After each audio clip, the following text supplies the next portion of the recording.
I'm Vin. I'm sorry. If you would like to get your song reviewed, dear listener, there's the filthy capitalist option. As Sori says, $125 gets you straight to the head of the line. You don't have to be a part of the alliance. You don't have to be part of the group. Wait a minute. And the biggest thing is you don't have to wait. You hop, skip, and jump right in front of everybody. $125 gets you there. You do that 3 times, and you get mashed down to the $75 rate for perpetuity. Yes! Also, there is a band review option. So if you've got a band and you're trying to get your band some exposure, hit me up at villageXchange@gmail.com, and I'll show you the details about how to pull that off. You can also jump on Patreon, and there is a option on the tiers to be able to get your band reviewed. Yep. Obviously, we can't lie to you, so we can't guarantee a positive review. Get what you get. It's just rubbish. Rubbish. Rubbish. That's British for garbage. My favorite is a community option. $1 at the gate gets you in at Patreon. You get to join an alliance. The alliance joins their points together, and that helps determine what songs that we do. The alliances hang out on Discord. Message me on Patreon to get the link. And they do all kinds of other cool things. They do Minecraft, Dungeons and Dragons. Yeah. It's really a community within the community. Anybody can go on the village, facebook.com/Vin and Sori. There's 160,000+ people on the channel. What's cool about the Discord is that it offers a real opportunity for community connection, friendship, that type of thing. And it's on Discord, so if you're not a Facebook person, it's for you. You start off at $1. Right. Plus you get exclusives. Sori and I are working on a song. So the first 15 seconds of that was on Patreon. Also, at $15 tier and above, when we actually debut the video, they're going to be there live with us. There you are, dear listener. Buy our merch. Buy our merch indeed. Shall lead them to buy our merch. Buy our merch. Okay, ladies and gentlemen. We have is Bathory, the return of darkness and evil. That's one of Sori's Elizabeth Bathory? tag names. They call you Sorry. Bath Sori. Elizabeth Bath Sori. Oh no. Well, I've grown since then. What do you mean you've grown? Well, we'll talk about it offline. Or the next time it comes up. Okay, so this is for the big homie Victor.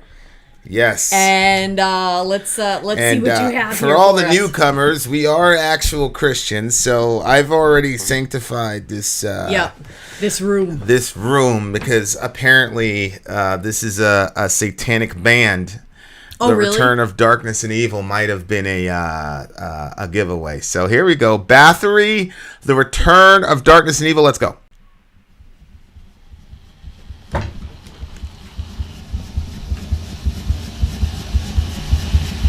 Oh my gosh. Does not sound very inviting.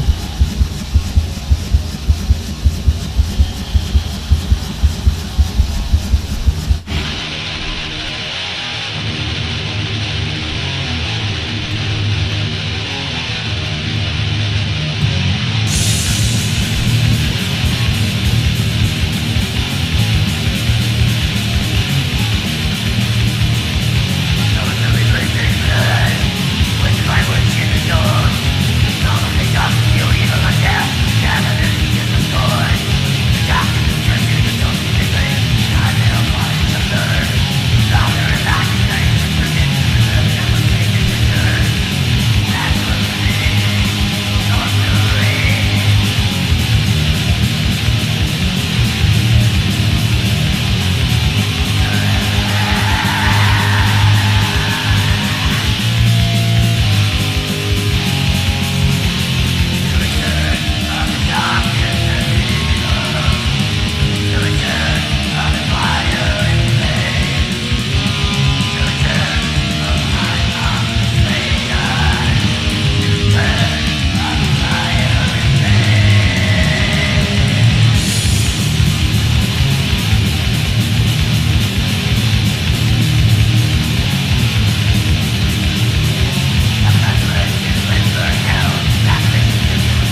Yikes.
Oh my gosh. Mission accomplished. Oh my god, I felt like I was in hell. It was very like it just it wasn't appealing to my eardrums. I feel like a lot of these, like, when was this, in the 80s? Was this an 80s song? I think that's what he had said. Actually, I'll read what 85, right? 1985? Holy shit. Oh boy. All right. He said, okay, you've heard of black metal up to this point, but what I'm requesting is from what is highly regarded as the most important and influential black metal album ever made. As you listen, keep in mind that this came out in 1985, over half a decade before the second wave of black metal. Wow. Even after over 30 years, this remains the pinnacle of by metal and has yet to be surpassed by anything that came after it. Ladies and gentlemen, I give you Bathory, the return of the darkness and evil. I can see how it was extremely influential, though, because I can't believe this is 30 years old. Yeah, 100%. It sounds. Look, it might not be my style, but oh shit. That was Bathory disagreeing with you. But the light being at that angle looks a little bit better. Look at that. Yeah. It's look, the low production stuff. I mean, that's what they do with that. Right. That was because they were still in wave one, right? Mm-hmm. So we're getting up on the game because people are teaching us. So this was still wave one. So you had that. You remember like Dead and all those guys, Mayhem. That band, like, they were the ones that started it, I think. But apparently, so Bathory was still in the first generation, but in 1985, there probably weren't many bands being that explicit about Satan. Mm-hmm. But the irony of the whole thing is, we had that whole satanic panic thing where people's lives literally got ruined. Like, literally ruined, like prison, like people who were innocent got prison time behind this shit. Like, literally, yeah. Why? Because they were accusing them of... Yeah, like they accused them of murder, all types of crazy shit, and they were completely innocent, but because they were metalheads and they had a dark aesthetic, they must be guilty. So, like, at the same time, it's like, this shit is the shit. Didn't help. Yeah, exactly, because it says sacrifice a virgin. Right. I'm not going to say it didn't help in the sense of, like, blaming them. I'm just saying closed-minded people who want to, like, completely stereotype an entire group of people, they will find, it's just like with religion, right? Like, the whole Fred Phelps and, people protesting at funerals and stuff. People want to find that and say, that's what Christians do. It's like, man, those are a fringe. It's the same thing. It's like, there's so many metal songs out there and metal bands out there, but I'm certain that, they would point at stuff like this and then not even try to understand what's going on, but then say, look, I mean, they're explicitly talking about sacrifice. Like, it becomes interesting stuff because one of these guys, I'm going to the hip hop world now. There's two hip hoppers that now are going to pretty much spend the rest of their life in prison because they rapped about their crimes. So one of them, like literally detailed. Actually, it's like 2 or 3 of them. Actually, I'm off the top of my head. One of them killed his best friends and then drove around in the car with him. Oh my god. Yeah, he did a song with Vaughn and stuff. I mean, the guy. And when they sentenced him, he was smiling and stuff. Like the kid is full of spirits, and he's like a nerdy looking kid too. Oh yeah. I mean, just really sick stuff. Like, and then the other one, the other one also like detailed, a revenge killing and all that, and they used it in his trial. And then there was another guy who world's dumbest criminals, man. Wow. There's another guy went on Vlad TV and got 45 years. What? Yeah. I wonder what Vlad was thinking when he. Well, there's a whole thing about Vlad being a federal agent and all this shit. Oh, really? Yeah, because like dudes get on his show and just start confessing all their crimes and shit. Yeah. Like this guy had like 10 bodies yesterday. This guy was, and like he was talking about all the bodies he caught. Like, but he had already done his time, so you know what I'm saying? But yeah, so my point is like it's been used. Like people have. Do you think he's a federal agent, or do you think he's just Vlad? There's a couple people on YouTube where I'm like, yeah, but not Vlad. I always say like everybody knows somebody from the agency. You just don't know anybody from the NSA. You know what I'm saying? The NSA, that's really, but anyway, my point is like. You're taking these lyrics and you're taking them literally. Obviously, with hip hop, it's a little bit different because hip hop is more like a journalist. Mm-hmm. You're a journalist if you're an MC. That's how KRS-One described it. Yeah, and that makes sense to me. It's just that when you're a journalist, you're not necessarily covering your crimes. That's the thing. It's like dudes are talking about their crimes. You know what I'm saying? So what happened was. That kind of happened in the 80s with the Satanic Panic is these Christians, I mean, it's our team, but they would take a song like this and they'd say, look, they're talking about sacrificing and devoting themselves to Satan. And then they'd say, and Iron Maiden too. You know what I'm saying? And like Iron Maiden, we know that Iron Maiden is in a completely different universe than Bathory, but we only know that now because people in the community explained it to us.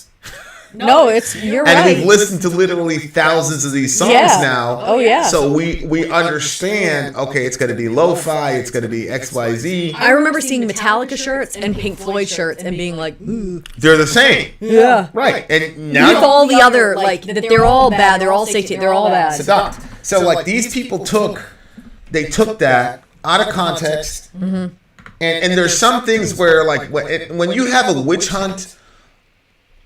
All you need is literally one word, like that was such an impactful thing for me when I was in literature and we were reading The Crucible and we were understanding, they were explaining the Seats and Laban at the time because, it's McCarthyism and all this Russia stuff, which is actually pretty interesting. And like in the book, like people were getting like slaughtered for a rumor or whatever. And you have to, when you look at the witch trials, you go, okay, these are superstitious people in the 1800s. But the Satanic Panic was in the fucking 80s, bro. Yeah. Well, jeez. You know what I'm saying? Yeah. And like, even like, no disrespect, but like, even up to like 2 years ago, you were telling me every Halloween people were going into the woods and killing. There was this like, I guess, Christian documentary. Yeah, it was a what documentary. Was it called? Halloween? Yeah. Was it called Halloween? The truth behind Halloween. I think it was called Halloween. And it was all... Yeah, it was they had so much stuff in there and people were talking and giving testimonies and different stuff that I thought... But see... My delusion on the entire thing was if somebody came at me saying I'm a Christian and they were filling me in on information about a particular group of people, I was inclined to believe them because they were Christians. So I said, as Christians, we're not supposed to lie or bear false witness. So what they're telling me has to be true. Well, there's different kinds of lying, though, right? There's lying with the intention to deceive, and then there's lying in the sense of repeating just another lie that you heard. Well, you make an entire documentary. Right. What I'm saying is, I don't know about the motives of those people. I don't know if they thought they were lying. You see what I'm saying? Like, there is a difference when like I'm intentionally trying to deceive someone. I'm not sure that those people were trying to do that. I think that they were really, really serious. Yeah. You know, I think that they thought, because people fear what they don't understand. And so instead of saying, okay, the way to alleviate that fear is to gain understanding. Mm-hmm. What they say is the way to alleviate the fear is to get rid of that thing.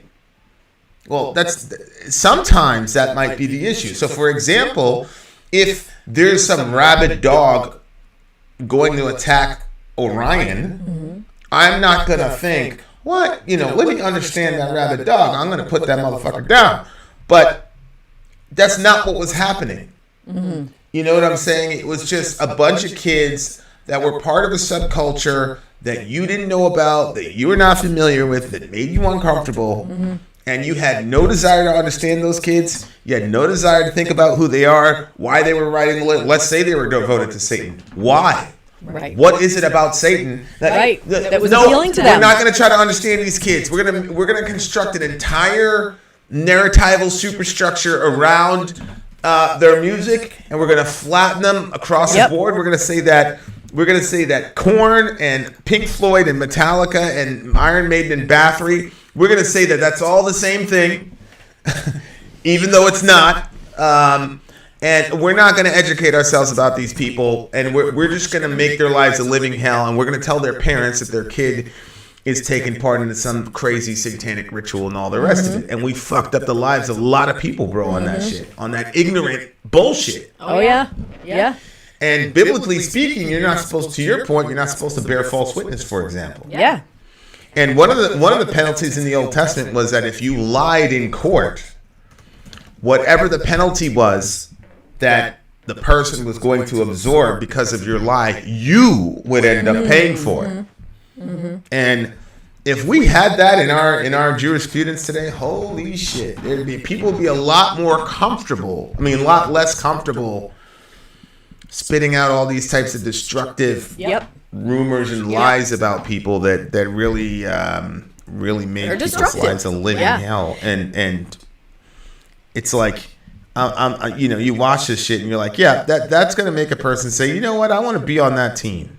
I want to be on the team that misrepresents people, lies about them, and destroys people's lives. Yeah, let me jump on that team. So I understand why people would be like, man, fuck this shit. I'm going to Satan. Mm-hmm. You know what I'm saying? Oh yeah, 100%, 100%.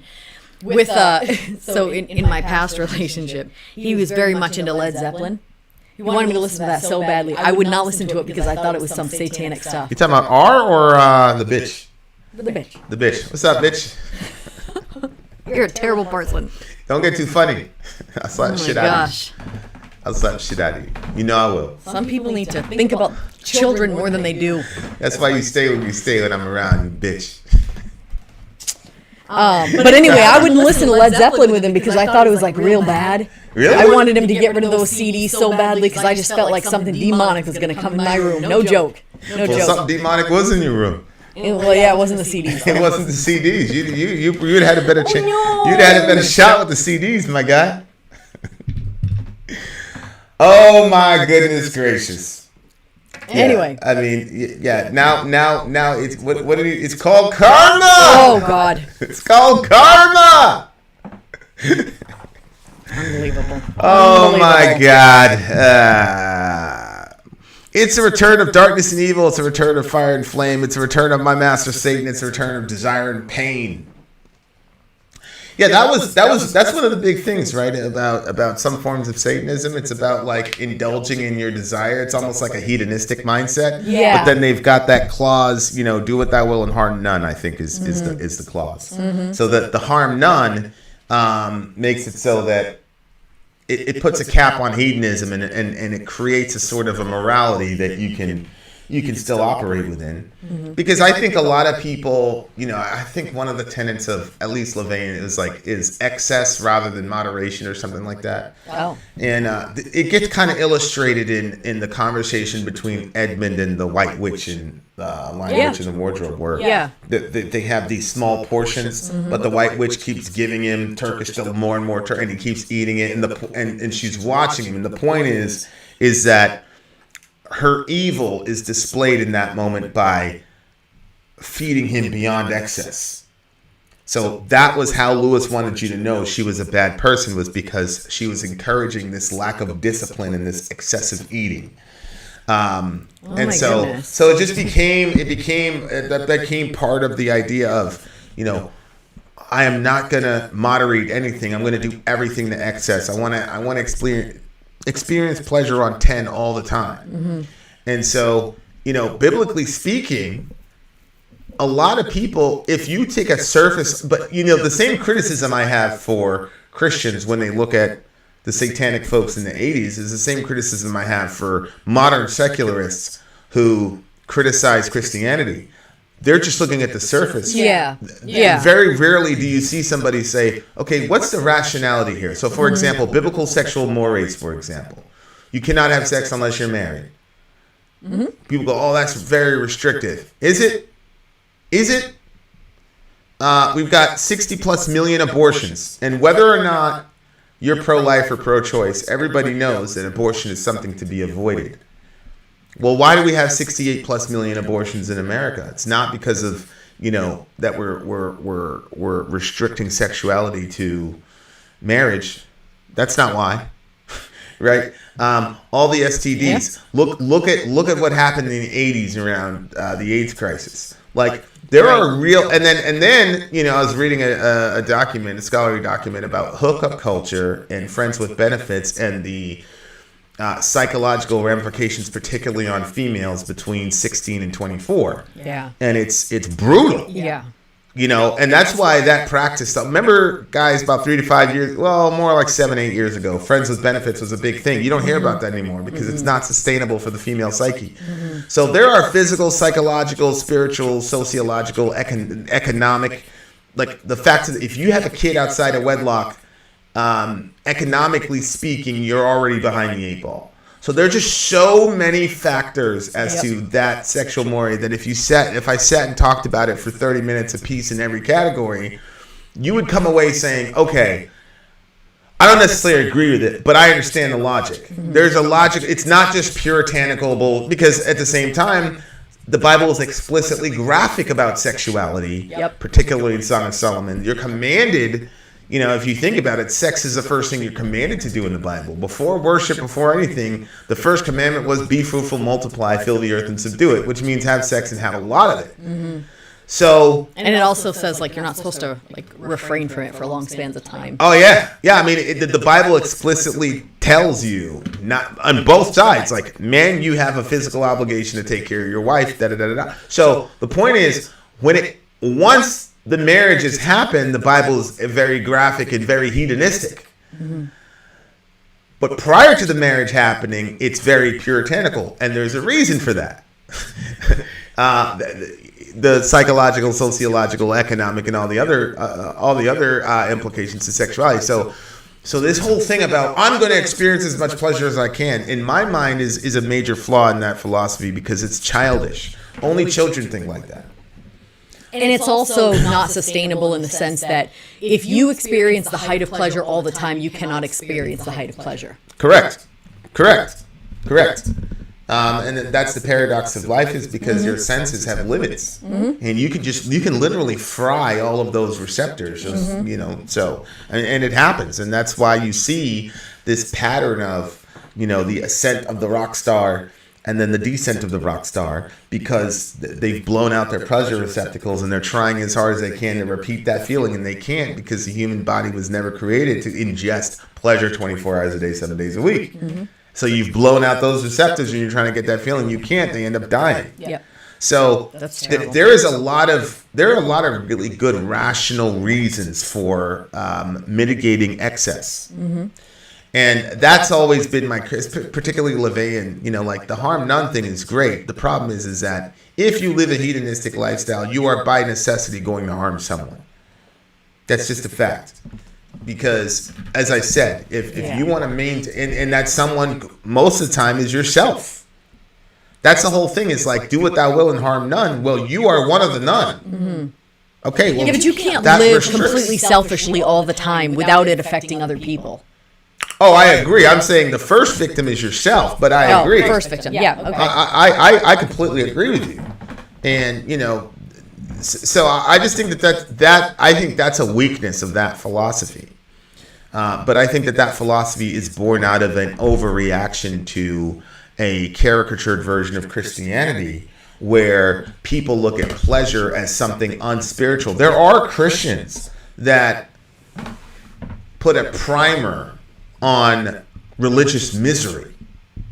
Yes. So if somebody's walking around miserable, Yes. they're like, oh, wow, that guy's a real spiritual person. Yep.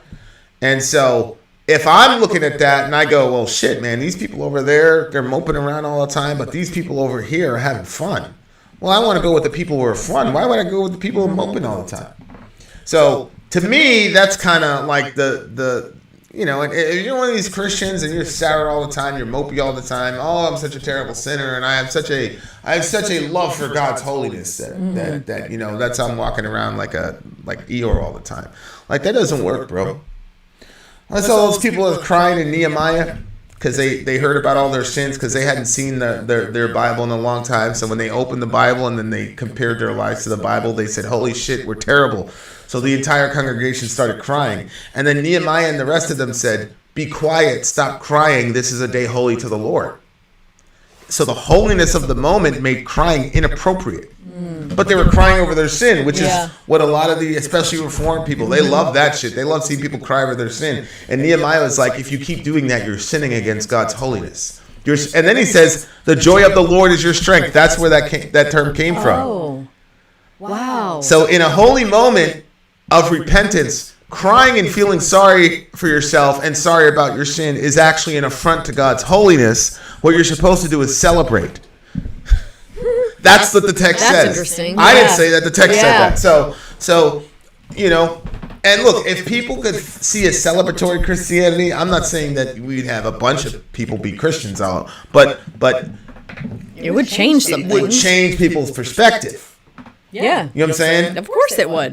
It would change people's perspective. So, you know, when the Satanists look at it, they're reacting to a certain form of puritanical, quote unquote, Christianity. But if they ran into like a John Piper type Christian hedonist type thing, right, where God is most glorified in us when we're most satisfied in Him, then I think that creates a different set of challenges for Satanism to criticize, right? So, one way of looking at the world is to say that all of us are seeking pleasure, and so, you know, you get on drugs, you blow out your pleasure receptacles, and you die. That's one way of doing it. Like, you're basically dying in the pursuit of pleasure. But what if you had access to a pleasure source that was continuous, that wasn't destructive? So if you could find a pleasure source that was continuous and not destructive, then that's the best of all possible worlds. And so a Christian hedon, and that's literally a category of thought. It's called Christian hedonism. Google it.